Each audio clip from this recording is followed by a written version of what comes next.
It started with a forgotten phone. That Sunday afternoon, we had just come back from church. I was wearing my new Ankara dress. Amaka was humming one gospel song and munching chin-chin from the dashboard pack like a happy family man. Nothing felt off. We got home, unpacked groceries, and just as I was about to put rice on the fire, I noticed it, the second phone. Not the usual one he carried. This one was older, cracked a bit at the back. The one I hadn't seen in months. It was buzzing. One missed call. Then a WhatsApp message popped up. Please tell Ikenna to bring his homework when you come tomorrow. Chisholm has cough, and don't forget to buy her multivitamin. I paused. Ikenna? Chisholm. I don't know those names. I opened the message thread. My hands were cold. My ears started ringing. Love you, Daddy. We miss you. The kids keep asking why you don't sleep over again. I've told them you're reworking late, but you know it's not enough. I stood in the kitchen holding the phone like it had slapped me, and suddenly the rice wasn't important anymore. I didn't confront him that night. I couldn't. I wasn't ready to hear whatever lie he'd come up with, so I tucked the phone back under the front seat and acted like nothing was wrong, but nothing felt normal after that. He slept beside me, snored even. The same man whose name a child I'd never met was calling Daddy. I barely slept. The next morning, after he left for work, I went back to the car. The phone was still there, dead now. I charged it in the kitchen, hands shaking. When it came on, the wallpaper was of a baby girl with beads in her hair and a missing front tooth. She looked about 4. The WhatsApp icon had 53 unread messages, all from the same woman. Your son has your stubbornness. You said you'd stay last weekend. The kids were waiting. You broke their hearts again. I'm tired, Amaka. I can't raise them alone anymore. Then, if you're still pretending to your other family, that's your business. I'm not doing this anymore. That line shook me. Other family. So I'm the other family? Or is she? Or are we both just half of a lie? I didn't cry. Not that day. Shock is strange like that. It numbs you before it breaks you. Instead of confronting Amaka, I started gathering information. Not because I didn't believe what I saw, but because I needed to know. I needed to see her. Her name was Neiru. I got it from her WhatsApp profile. Her display photo showed her with 2 kids, both with Amaka's nose. I zoomed in until my screen nearly cracked. My heart did too. That Friday, I told Amaka I was traveling to Aba for a cousin's omagwo. He offered to drop me at the park. I declined. My smile didn't reach my eyes, but he didn't notice. I followed the address from her messages. She mentioned St. Mary's School in one of them. I found it. From there, I trailed 2 little children in school uniforms until they ran up to a woman waiting by a corner shop. She hugged them, wiped the boy's mouth, smiled. Then he shouted, loud and proud, "Mummy, is Daddy coming this weekend?" That was all I needed. I didn't approach her. Not yet. I just stood there, frozen behind a tree, watching the life I never knew existed. A family I never signed up to be part of. A woman who had no idea I existed either. I spent the whole weekend in silence. Every time Amaka tried to touch me, I flinched. Every time he called me my queen, I wanted to scream. But I waited. On Monday evening, he came home humming, the smell of pepper soup clinging to his shirt. I sat at the dining table, the second phone charging beside me. The screen lit up with another message from Neiru. "Tell me you're still coming for Chisholm's PTA meeting." He froze when he saw it. Color drained from his face. "Where did you get that?" He whispered, his voice suddenly small. My hands trembled, but my words were steady. "Who is she, Amaka?" He opened his mouth, shut it, opened it again. No sound. I slammed my hand on the table. The plates rattled. "WHO is she?" Tears filled his eyes. "Amaka, please." "I can explain." "Explain what?" I stood, voice rising. "That you have a wife and children I know nothing about. That you've been lying to me our entire marriage. That you built a life with someone else while I sat here believing I was the only one."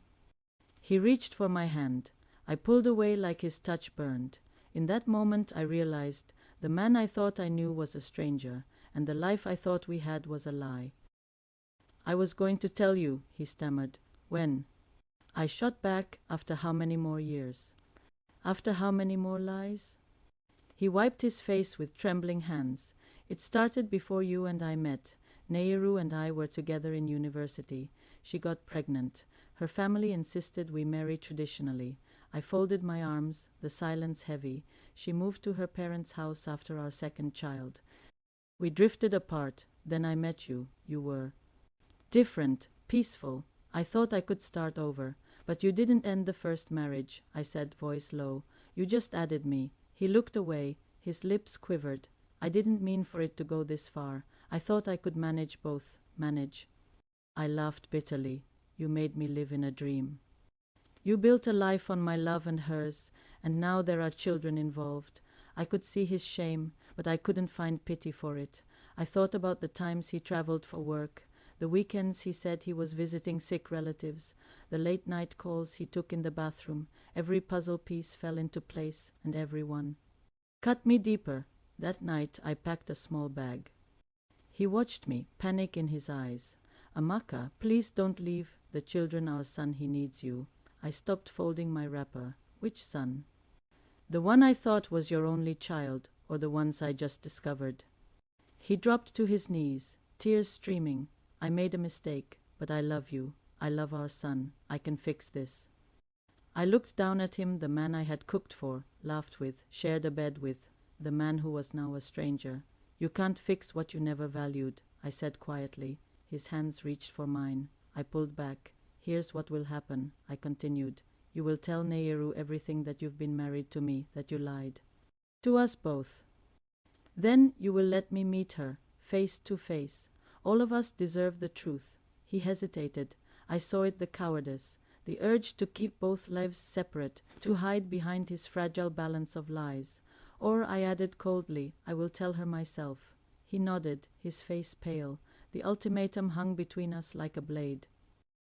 3 days later, he called me at work. She agreed to meet, he said quietly. My heart pounded. When? Saturday. She wants to talk to you directly. The rest of the week crawled by like a bad dream. I barely slept. I imagined her face, her anger, her confusion. I pictured how I would explain who I was, or how she might already know. Saturday came. Amaka drove me to a quiet restaurant on the edge of town. The place smelled of burnt jollof and stale meat pie. Nehru was already there. She was prettier than her pictures. Her eyes were fierce but tired, her lips pressed into a thin line. She looked at me, then at Amaka. So she began, voice calm but cold. This is the woman you've been lying to or lying about. Which one is it, Amaka? He tried to speak, but she held up her hand. I want to hear it from her, she said, turning to me. How long have you been married to him?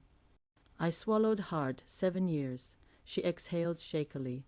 7 years, she repeated, her eyes shining with tears. He's been with you for 7 years. While I thought he was just too busy to come home, we sat there, 2 women connected by a man who betrayed us both, and for the first time I realized she wasn't my enemy. She was another victim. The silence after Nakiru's question felt like it could swallow the whole. Amaka fidgeted. Sweat glistened on his forehead. I love both of you, he began, voice shaking. I don't want to lose either family. My stomach turned. Nehru scoffed bitterly. So you think you can keep living like a king with 2 loyal queens? She snapped, eyes flashing. I took a deep breath, my voice surprisingly calm. This isn't about what you want, Amaka. It's about what we deserve. I turned to Nehru. I don't know you, but I know you deserve better than this. And so do I, she nodded, eyes shining with unshed tears. I stood up. I'm leaving him. I won't stay married to a man who can't choose honesty over cowardice. Nehru wiped her eyes and stood too. Me too. I'm done being his secret or his second option. Amaka looked between us, stunned. Wait, please don't do this. Think of the children. We are, I said quietly. That's why we're choosing to break the cycle of lies. We left him there, alone, surrounded by the consequences of his choices. Weeks passed. There were days I woke up and reached for him out of habit, days when loneliness felt heavier than betrayal. But there were also mornings when the sun felt warm on my skin again, mornings when I remembered I was free. Nehru and I kept in touch. Our conversations shifted from tears to laughter. We talked about our children. our plans, our dreams. We bonded over the pain we shared and the peace we were finally finding. Amaka tried to reach us. Messages, calls, apologies, promises. We ignored them. I focused on my son, on building a life I could control. I found a better job, enrolled in a part-time course, and rediscovered parts of myself I'd buried in marriage. One evening, as I watched my son sleep, I whispered to him, "Your mother chose strength, not bitterness, not silence, but strength." And I realized I wasn't just surviving, I was becoming whole.